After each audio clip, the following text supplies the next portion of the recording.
સમારંભના અધ્યક્ષ બહેન શ્રી, શાળાના આચાર્ય બહેન શ્રી, બેસો એ છોકરા નાગરિકો,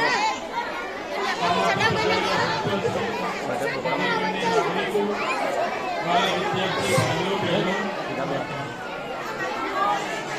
સમાજની અંદર આજની તારીખે નિરાશા જેવું વાતાવરણ વ્યાપી રહ્યું છે. દરેકના મોઢે આપણે સમજ વાતો કરીએ તો દરેક વ્યક્તિ એક જ વાત કરતા હોય, ભણ્યા પછી શું, ભણ્યા પછી નોકરી ક્યાં મળે? આવો એક પ્રશ્ન દરેક વ્યક્તિનો ઉત્પન્ન થતો હોય.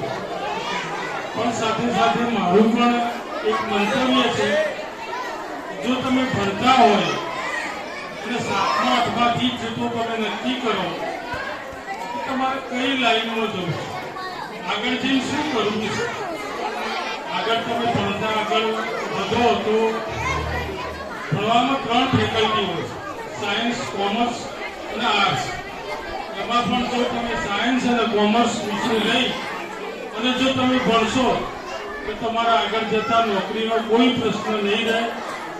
અત્યારે તો ભારત સરકારની નીતિ એટલી સરસ છે કે વિદેશની મલ્ટીનેશનલ કંપનીઓ એટલી બધી આપણા ગુજરાતમાં અને દેશમાં આવી રહી છે.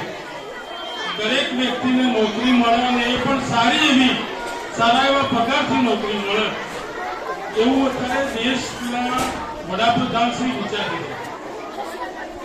મેં ઘણી વખત એવું આગળ તપાસ કરેલી અને જાણવા પણ મળેલું, દેશની અંદર આઈએસ અને આઈપીએસ આ એક નોકરીની ટોપ પોસ્ટ, ફર્સ્ટ ક્લાસની નોકરી કહેવાય છે. આ નોકરીની અંદર મને જાણવા મળ્યું કેરળ પ્રદેશના વિદ્યાર્થીઓ અને માણસો વધારે હોય. આનું શું કારણ?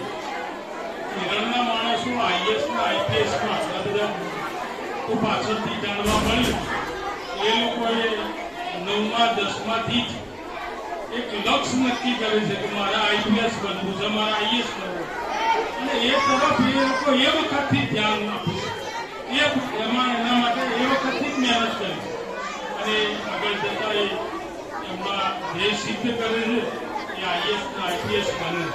તો આપણે પણ આવું એક લક્ષ્ય નક્કી કરી અને આવી મહેનત કરીએ.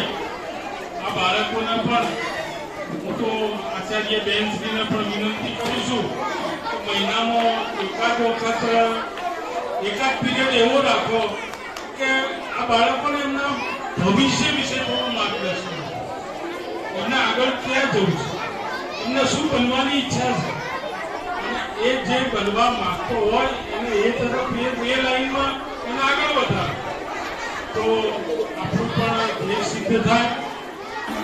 આજનો પ્રોગ્રામ ખૂબ જ સરસ રહ્યો. બાળકોએ ખૂબ મહેનત કરી અને બાળકોની સાથે સાથે શિક્ષકોએ પણ એટલી જ મહેનત કરી હશે તો આટલો સુંદર કાર્યક્રમ બની શક્યો. હું બધાને ખૂબ ખૂબ અભિનંદન આપું છું. જય હિન્દ, જય ભારત.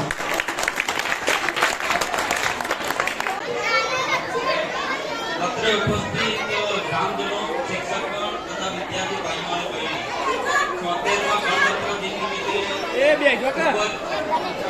આપ હાજર રહી આ કાર્યક્રમને સફળ બનાવવા બદલ આપ સર્વનો ગાજીપુર પ્રાથમિક શાળા પરિવાર વતી ખૂબ ખૂબ આભાર વ્યક્ત કરું છું. તેમજ ફૂલ નહીં તો ફૂલની પાંખડી જે પણ દાનમાં આપી છે તે બદલ પણ આપનો ખૂબ ખૂબ આભાર. અને આ સાથે આ કાર્યક્રમને અહીંયા પૂર્ણ થાય. જય હિન્દ, જય ભારત.